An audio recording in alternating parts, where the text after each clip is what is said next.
I got so much motherfucking design on right now. Break it down, bring it back, make it clap. I got 3 old thoughts, new guap, wear that thing. Bitches on my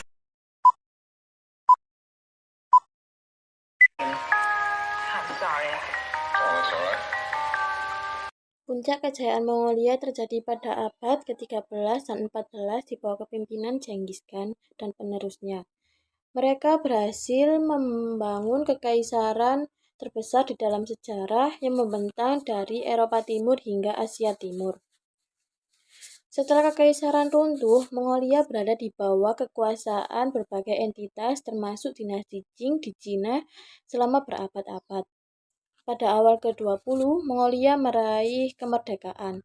Namun tak lama kemudian, negara ini menjadi negara satelit Uni Soviet dan menganut sistem komunis selama bertahun-tahun. Republik Rakyat Mongolia didirikan pada tahun 1924 pasca runtuhnya Uni Soviet pada akhir 1980-an. Mongolia mengalami revolusi demokratik 1990, sistem multipartai, konstitusi baru, dan ekonomi pasar pun diterapkan menandai era baru pada Mongolia. Mongolia pada masa kini. Pada saat ini, Mongolia adalah negara yang terkurung daratan di Asia Timur, berbatasan dengan Rusia di utara dan Cina di selatan.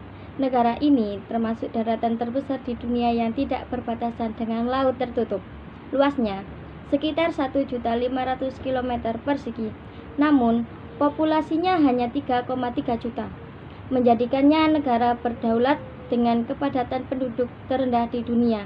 Sebagian besar wilayah Mongolia ditutupi oleh stepa berumput, dengan pegunungan di utara dan barat serta gurun Gobi di selatan. Mongolia saat ini sedang mengalami modernisasi dengan perkembangan di bidang pertambangan, infrastruktur, dan pariwisata. Namun, negara ini juga menghadapi tantangan seperti kemiskinan, polusi udara di Ulan Bator, dan ketergantungan pada sumber daya mineral. Bentuk pemerintahan Mongolia adalah republik semi-presidensial, dengan presiden sebagai kepala negara dan perdana menteri sebagai kepala pemerintahan ekonomi. Mongolia didominasi oleh sektor pertambangan, terutama tembaga dan emas. Namun, negara ini berupaya melakukan diversifikasi ekonomi dengan pengembangan sektor lain seperti pariwisata dan pertanian. Temujin adalah nama asli dari Genghis Khan yang berarti dari besi atau tukang besi. Ia baru mendapatkan nama kehormatan Genghis Khan pada tahun 1206 ketika diumumkan sebagai pemimpin Mongol dalam pertemuan suku yang dikenal sebagai Kurultai. Sementara itu, Khan adalah nama tradisional yang berarti penguasa dan Genghis berarti penguasa tertinggi. Mengapa bangsa ini sangat berpengaruh dalam sejarah dunia? Bangsa Mongol diberikan predikat sebagai salah satu negara dengan terpengaruh terbesar di dunia. Tentunya, predikat ini melekat karena pencapaian luar biasa dan pengaruh peradaban bangsa Mongol era dulu. Salah satu pengaruh yang dimiliki oleh Mongol disebabkan oleh kehebatan militer yang dimilikinya. Pada masa jayanya, Mongol dikenal kerap melakukan invasi dan memiliki kekuatan militer yang dapat menaklukkan berbagai peradaban di dunia. Kerajaan Mongol dapat memenangkan pertarungan dengan musuh mereka meskipun musuh mereka memiliki strategi dan senjata yang berbeda, seperti pemanah, kavaleri, bahkan prajurit pedang musuh. Selain memiliki kekuatan militer yang besar, perdagangan dan ilmu pengetahuan milik kerajaan Mongol juga memiliki pengaruh dalam kancah global. Di bawah kekuasaannya, terdapat area perdagangan bebas yang menghubungkan sebagian besar dunia. Pada saat itu, perdagangan berkembang pesat ketika para pedagang dapat berpergian tanpa khawatir tentang serangan yang menyebabkan ekonomi berkembang. Masa tersebut ialah saat Marco Polo dan bangsa Eropa lain bisa mengunjungi Asia. Masa pemerintahan Genghis Khan menyebabkan terjadinya ledakan gagasan ilmu pengetahuan dalam berbagai bidang karena ia memahami nilai dari ilmu pengetahuan. Kemajuan ilmu pengetahuan membawa Mongol untuk melakukan berbagai penemuan dan inovasi. seperti sistem penulisan, kalender yang sangat akurat, dan lainnya.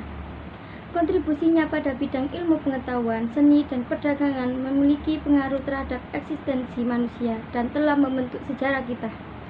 Oleh sebab itu, Mongol memiliki pengaruh yang sangat besar bagi dunia.